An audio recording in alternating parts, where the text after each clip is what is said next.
Dear students, I'm Dr. Kiran Deswal, Assistant Professor English. In this video lecture, I will teach you John Donne's beautiful metaphysical poem, Go and Catch a Falling Star. The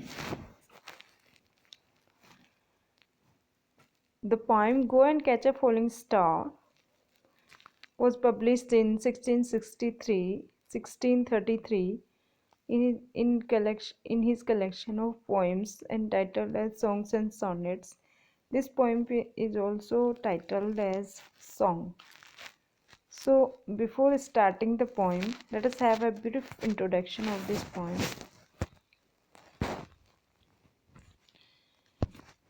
John Donne's Go and Catch a Falling Star, first published in 1633. It is a fantastical take on a traditional and misogynistic theme. Misogynistic means it is anti-woman theme. This poem is having anti-woman theme. Woman supposedly infidelity. In the poem, a speaker tells a listener that he can look the whole world over, but finding a woman who will be faithful to him is about as unlikely as finding a mermaid or meeting the devil. The poem's rhyme scheme, relatively steady meter and clear hyperbole, make its tone feel somewhat light-hearted and satirical. But the speaker also seems to harbor genuine melancholy, bitterness, and cynicism towards female folk. Let us have a brief summary of this poem before starting the poem. In this poem, the poet, who can be the speaker of this poem, so the speaker directs a listener. In this poem, the speaker tells a listener to do a number of impossible things, like he says him that go and catch a falling star. He says that go and get a child from mandrake root. He says that go and find what happens to time that has passed. Go and discover who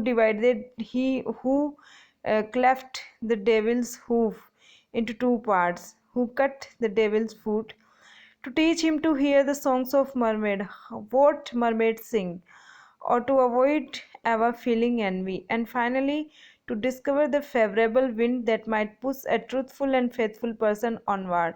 So, this is a list of impossible tasks which John Donne says to the listener to do.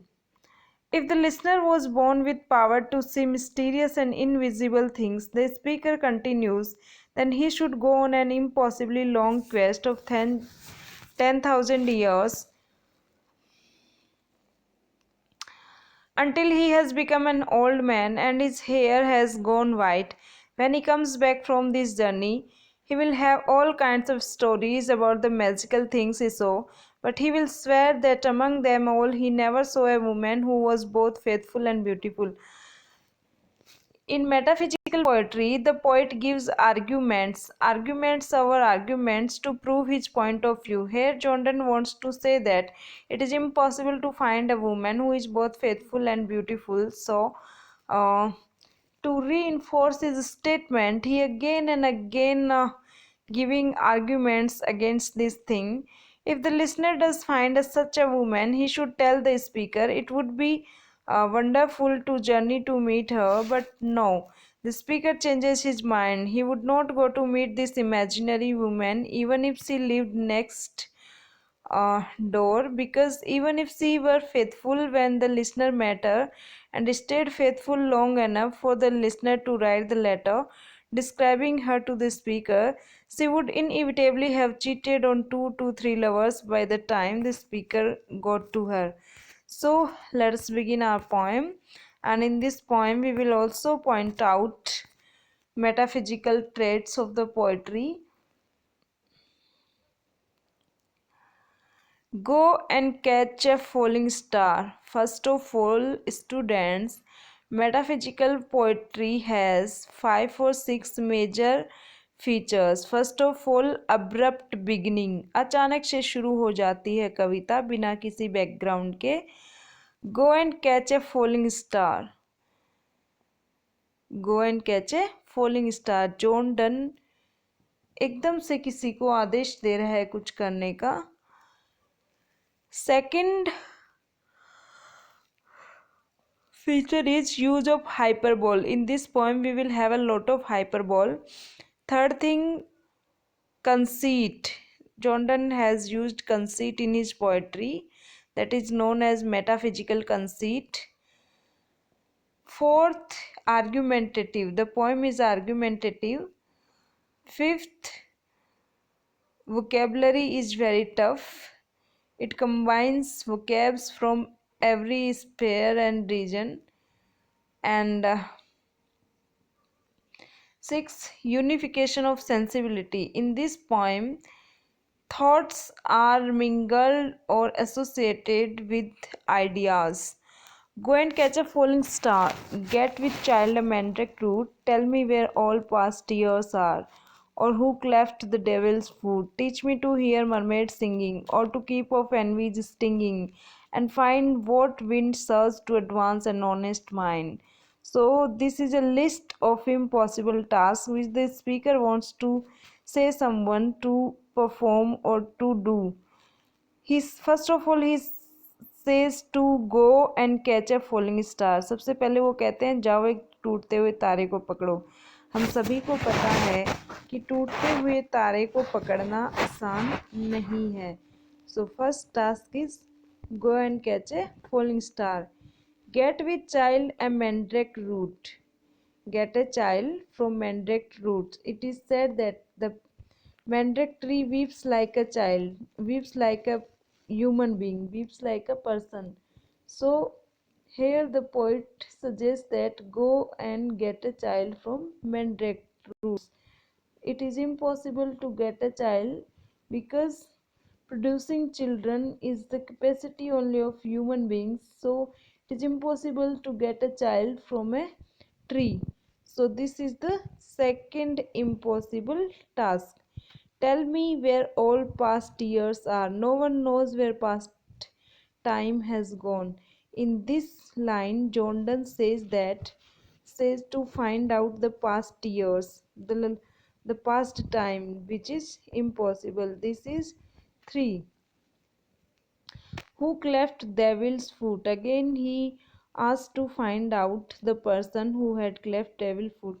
It is said that devil has the cleft foot, but who did this? Nobody knows. So John Donne says us to find out this. This is the fourth task. Teach me to hear mermaid singing. Mermaid होती हैं जल परियाँ। जल परियाँ गाना कैसे गाती हैं? जल परियों का गाना कोई मुझे सुनाओ। और to keep off envy's stinging, और ईर्ष्या के दंश से खुद को कैसे बचा के रखें, ये भी हमें कोई भी नहीं बता सकता। सो 1 2 3 4 5 and this is 6. And find what wind serves to advance an honest mind. It is impossible to tell why someone is honest. So here we have a list of impossible tasks. In every line, John Donne has given an impossible task and he urges us to perform that. And it is impossible to perform such a difficult task. Nobody can catch a falling star. Nobody can get a child from a mandrake root. Nobody can tell where past years has gone. Nobody can tell who cleft devil's foot. Nobody can tell how mermaid sings. Nobody can tell why there is envy in one's heart. Nobody can tell why people are honest. So all of these are impossible tasks. So he says that alike, like these, all these tasks are impossible, it is also impossible to find a woman who is both faithful and fair, beautiful. If thou be set born to strange sights, things invisible to see, ride 10,000 days and nights, till age snow white hairs on thee, thou, when thou returns, will tell me all strange wonders that befell thee, and swear nowhere lives a woman true and fair. In this poem, the speaker is too much disappointed. He is very doubtful about the fidelity of women. He thinks that women are infidelity. So this poem is about the infidelity in love. So he says that if someone leave if someone starts a journey, seeing strange sights, seeing things invisible to see, if he rides for 10,000 days and nights, if he rides till his old age, his hairs grey all, till then on his return he will tell that all the strange wonders which he witnessed, but now he can swear that nowhere lives a woman true and fair. So Jordan has established the fact that it is impossible to get a woman who is both faithful and true. If thou findest one, let me know. Then he says that it is impossible, though it is impossible to find a single one, but if you find one, please let me know, because finding such a woman who is both faithful and beautiful, finding such a woman will be a pilgrimage for me.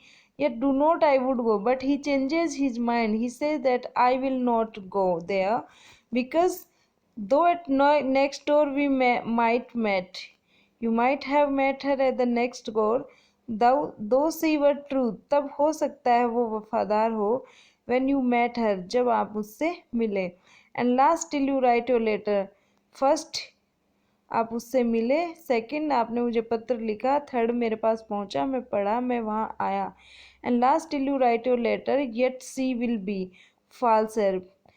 Till that time, when I reach there, till that time she will become false. Before I come, she might have relationships with two or three persons. So in this sonnet, John Donne doubts on the fidelity, chastity, trueness of women. Thanks for watching.